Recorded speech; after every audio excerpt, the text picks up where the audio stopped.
While doing a long overdue overhaul of consoles, I started to look at the Sega Genesis, also known as the Sega Mega Drive, and the 32X. And where we had 945 cartridges emulated at the archive, I figured there might be twice as many more than that. I was way off. It turned out to be about 20,000 other cartridges. But the nature of these cartridges and the larger project this was all part of is worth discussing. Welcome to the world of homebrew. Things have gotten a little bit out of hand. This is Jason Scott Talks His Way Out of It, a podcast about technology, history, and getting myself out of debt. Thanks to Jeff Atwood, Daniel Boyd, and the hundreds of other supporters on Patreon and elsewhere who have been supporting me and helping me get out of debt. When I was first trying to put emulation in the browser in front of a whole new audience, I used consoles primarily. The reasons were legion. Consoles were very standardized. Having one cartridge, it would generally work in any of the consoles it was made for. You wouldn't get surprises about your video card or how you arranged your USB drivers. Also, people understand console games. They're designed from the ground up to be almost self-explanatory. So, back in 2014, I had something called The Second Christmas Morning, where well over 2,000 games came alive for about 8 different console platforms. People loved it. They played it. They enjoyed it. They came back with stories about how they'd play these games as a child. Someone even told me about how he had called his father up about this emulation existing, and he had remembered playing this game on his father's lap. And he came over and was able to play it again with him, just like he had 30 years ago. It got a little bit of press. A few companies were a little bit cranky, but on the whole, the games have survived. You can go to the Internet Archive, look for the console living room, and do what millions have done before you and enjoy these old games. And with that victory in my pocket, I focused towards the much more difficult process of making computer games and computer programs and utilities come alive as well. It was legions more difficult because you had all of those configuration issues, the problems of discovering which machines were compatible with what, and the endless configuring of different emulator setups to reflect what each individual program needed. I had written scripts just to generate those configurations, and after a couple years, things settled down to the point that it was all pretty good looking. I turned my attention to other matters, and mostly what I would do is learn that a new platform had become available, or there were ways to recompile the different emulators to work faster or more dependably with ever-increasing amounts of vintage software. But meanwhile, the console living room ground on. If you were looking for a program from your youth and the company who had made it hadn't sent a letter in, you could enjoy it instantly. But there were gaps, places where just the nature of doing emulation in a browser would make things difficult. There wasn't a way other than by hand to link these different programs with their manuals, to find all of the instruction booklets that were, in some of the early cases, just as important as the programming. If you send a dot going north and it turns blue, and when you send it down, it becomes green, only a manual's going to add that backstory as to what you're looking at. Plus, I'd turned my attention to all sorts of other problems at the archive. Magazines and periodicals, ephemeral cassettes, VHS tapes, and spam. So the game systems didn't seem like they needed much else. Until recently, I decided to do the very thing that somebody who collects sometimes fails to do on a regular basis. I walked the collection. I went in to see how had things changed, what was still working, were there any problems or improvements that after 10 years I could apply some of my knowledge to. The answer, very rapidly, became yes. Revisiting the nearly 20 game systems that the Internet Archive supports, I was finding all sorts of gaps in both the library, the way they were implemented, and basic work of metadata and operation instructions that I could fix. Using scripts I'd written during my time at the archive, I could make much better. There's an entry in the metadata for something called notes, meant to be meta-commentary on whatever you're looking at. Within the Internet Archive's book systems, this is where you would say that pages were missing or there were stains. For the emulated consoles, though, this is where I started putting in instructions on how to play. In almost every case for a MAME-based console emulator, there's a set of keys, some of them obvious, and others, well, no doubt the result of many different arguments as to what would make the most, air quotes, sense of everything. There's prominent use of the Control and Alt keys. In some cases, you have to use the number keypad, something that does not exist on every keyboard in the modern era. In one case, you have to press a function key almost a dozen times before the game starts to run. In one case, you have to press a function key at least a dozen times before it will start running dependably. All of those different little hints, the difference between staring down a group of dots and being able to play the game, I started focusing on. In doing so, though, I then looked back again at how many of the cartridges, how many of the game units were actually being put up and made available. Take, for example, the Atari 2600, one of the most basic and early game systems, which, in its lifetime, has had about 2,000 or 3,000 cartridges made, both official and unofficial. But beyond that, it had many, many more thousands of experiments, half-made hacks, reissues and remixes of games that already came out.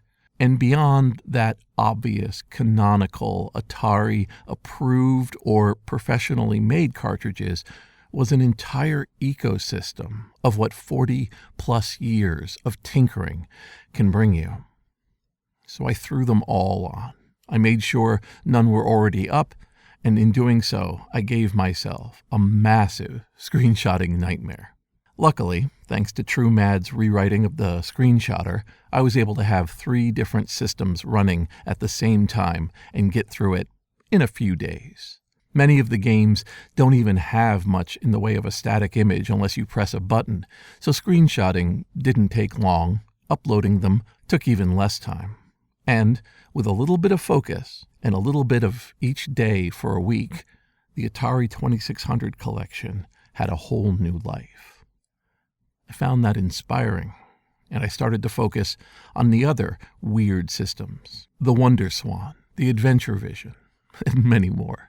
Now I'm sitting on top of the Genesis generation, the Sega Genesis, also known as the Mega Drive, with an expansion called the 32X. The Genesis has something very odd about it. It has region encoding and locking. That means that some ROMs won't work if you're using a Mega Drive and not an American Genesis. Similarly, you can have lots of Japanese games that won't work in the US. So even though you might have it working, it's not working. Going into one of the larger collections of Genesis programs, I found over 20,000 ROMs ready to go. But then I find myself not just making sure that nothing old is already being added, but also checking the resulting screenshots to see if that region encoding has to be manipulated. On the archive, there are 3 different declared emulators: Genesis, Mega Drive, and Mega Drive Japan. Setting the right one is something that really only a human can do. You look at the screenshot indicates you have it in the wrong region, and I have a program which removes the screenshots, sets it to the other region, and then another program will come through and screenshot again. Hopefully, in doing that, I'm spending the least amount of time fiddling. Also, looking over the ROMs, I discovered many of them, in fact the vast majority, are minor modifications to already available cartridges, intentionally adding cheats and modifications, giving you better scores or more lives, or something called a trainer, which is where it pulls up a menu at the beginning and you can modify the game you're going to play. These are going to have their own separate directory, so you're not constantly going through 10 minor versions of the same cartridge. And then there's the whole homebrew and public domain collections of the Sega Genesis. With its 16-bit color and the ability to import graphics from other platforms, the Genesis has a real artistic feel about it. If somebody cared, if they took the time, they could make beautiful graphics on this machine. So many of the homebrews and the public domains are beautiful, truly works of art, and they deserve a collection all their own. At the end of the day, though, it's about being the place where all of these works are discovered, where a person who didn't know much about the Genesis, or maybe only played Sonic the Hedgehog once at a store, realizes the full depth of what the Genesis had provided. The Dreamcast, it turns out, is a nightmare to emulate. For whatever reason, the code, chips, and processes have made it very slow on a browser. With tricks and efforts after 10 years, we've gotten it up to anywhere between 20 to 40% of a real speed of a Dreamcast. So that emulation still lives in the fog of the future. The Genesis, though, works very well in our system.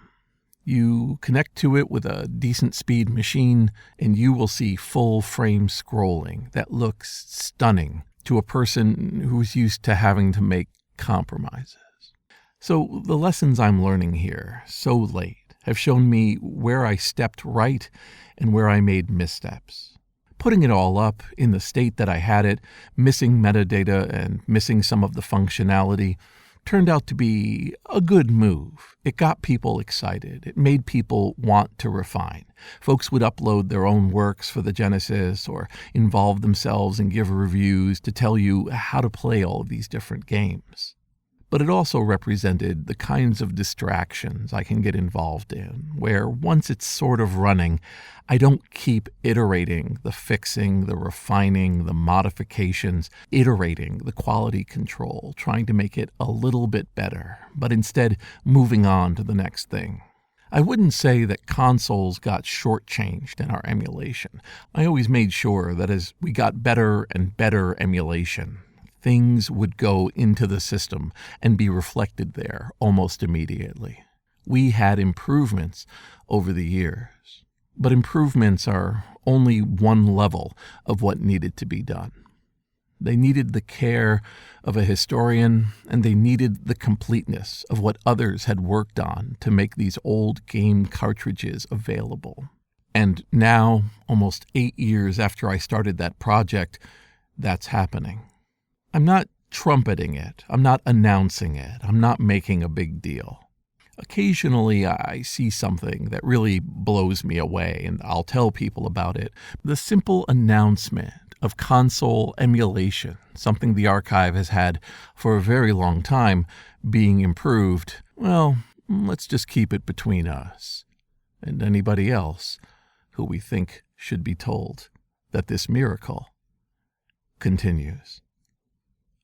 This is Jason Scott Talks His Way Out of It, thanks to James Bekoyanu, Mark Pilgrim, Emilio Oliveira, Ernie Hershey, Michael Rubin, Craig Talbert, Dilip Reddy, Sean Kelly, Trixie the Cat, John Sturm, Eugene, Martin, Symbionce, and Anonymous, along with the hundreds of other supporters on Patreon and elsewhere who have been supporting me and helping me get out of debt. The collections are still at Console Living Room at the Internet Archive. Like I said, it gets millions of visitors a year. People just find it or are linked to it. They play the games. They are incredulous at some of the titles. They have happy memories of the games they once played. And my goal in making instantaneous emulation part of the online experience grinds forward in unquestioned success.